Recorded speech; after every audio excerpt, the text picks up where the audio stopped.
Hi നമസ്കാരം. Voice of റോസിലേക്ക് ഒരിക്കൽ കൂടി എല്ലാവർക്കും സ്വാഗതം. സബ്സ്ക്രൈബ് ചെയ്ത് സഹായിക്കണം. പുതിയ പുതിയ കണ്ടൻറ്റുകൾ എത്രയും പെട്ടെന്ന് നിങ്ങൾക്ക് കിട്ടാൻ ഈ ചാനൽ സബ്സ്ക്രൈബ് ചെയ്യുക. ഇന്ന് ഞാൻ പ്രതിപാദിക്കാൻ പോകുന്ന വിഷയം വോയിസ് ഓഫ് റോസിലെ മെയിൽ ഐ ഡിയിലേക്ക് ഒരു ക്വയറി വന്നിരുന്നു.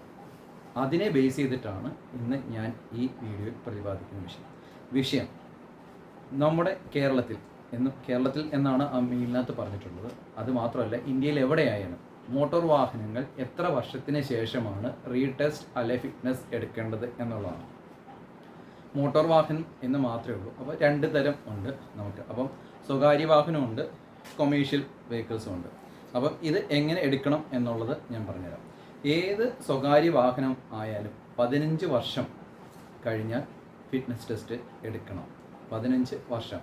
അതിനെങ്ങനെ ആപ്ലിക്കേഷൻ കൊടുക്കണമെന്ന് പറഞ്ഞാൽ 15 വർഷം തികയുന്നതിന് ഒരു മാസം മുമ്പ് ആപ്ലിക്കേഷൻ നമ്മൾ കൊടുത്തിരിക്കണം.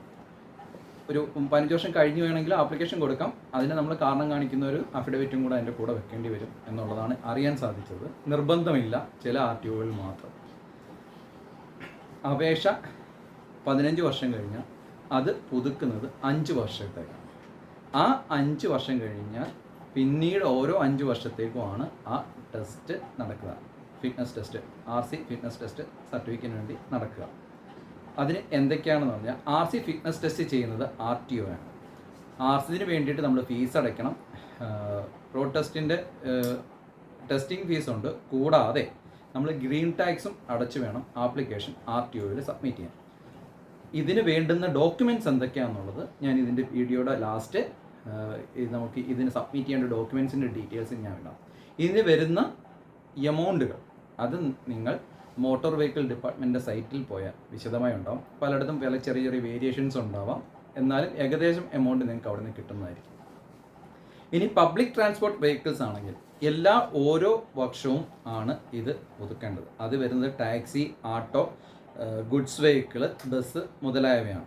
ഒരു വർഷത്തേക്ക് മാത്രം ആണ് നമ്മൾ ഫസ്റ്റ് വണ്ടി എടുക്കുമ്പോൾ അതിൻ്റെ ഫിറ്റ്നസ് കിട്ടുക. പിന്നീട് ഓരോ വർഷവും നമ്മളത് പുതുക്കേണ്ടതുണ്ട്. പ്രത്യേകം ശ്രദ്ധിക്കേണ്ടത്, ഫിറ്റ്നസ് ടെസ്റ്റ് നമ്മൾ ആപ്ലിക്കേഷൻ കൊടുക്കുന്ന സമയത്ത് നമുക്ക് ഈ വാഹനത്തിൻ്റെ പേരിൽ എന്തെങ്കിലും പിഴയോ കേസോ ഉണ്ടെങ്കിൽ അത് തീർത്തതിന് ശേഷം മാത്രമേ ആപ്ലിക്കേഷൻ ഫയൽ ചെയ്യാനുള്ളൂ. ഇല്ലെങ്കിൽ അത് റിജക്റ്റായി പോകാൻ സാധ്യതയുണ്ട്. ഇത് കൂടാതെ വാഹനത്തിൻ്റെ എൻജിൻ നമ്പരോ, ചില കേസുകളിൽ എൻജിൻ മാറ്റി വെച്ചിട്ട് അപ്രൂവൽ ചെയ്യാതെ പോയിട്ടുണ്ടാവും. കളർ ചേഞ്ച് ചെയ്തിട്ട് അത് ചെയ്തിട്ടുണ്ടാവില്ല. ഇത്തരം കേസുകളിൽ നിയമപരമായി മുൻകൂട്ടി അനുവാദം മേടിച്ചിട്ട് വേണം ആക്ച്വലി ഇതൊക്കെ ചെയ്യാൻ. അതായത് എൻജിൻ മാറ്റണമെങ്കിലും RTO ഓഫീസിൽ ആപ്ലിക്കേഷൻ കൊടുത്ത് മേടിക്കണം. കളർ ചേഞ്ച് വേണമെങ്കിൽ ആപ്ലിക്കേഷൻ കൊടുത്ത് വേണം ചെയ്യാൻ.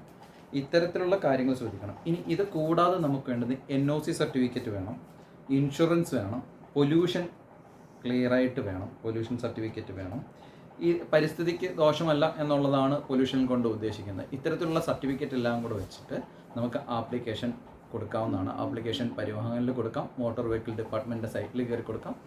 ഈ 2 സൈറ്റുകളുടെ അഡ്രസ്സും കാര്യങ്ങളും ഇനി വേണ്ടുന്ന ഈ പറയുന്ന പോലെ ഡോക്യുമെൻസും ഈ വീഡിയോയ്ക്ക് ശേഷം ഇടുന്നതായിരിക്കും.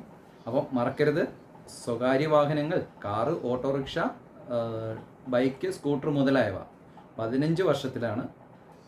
പബ്ലിക് ട്രാൻസ്പോർട്ട്, കൊമേഴ്ഷ്യൽ വെഹിക്കിൾസ് ഓരോ വർഷമാണ് ഫിറ്റ്നസ് ടെസ്റ്റ് എടുക്കേണ്ടത്. മറക്കണ്ട.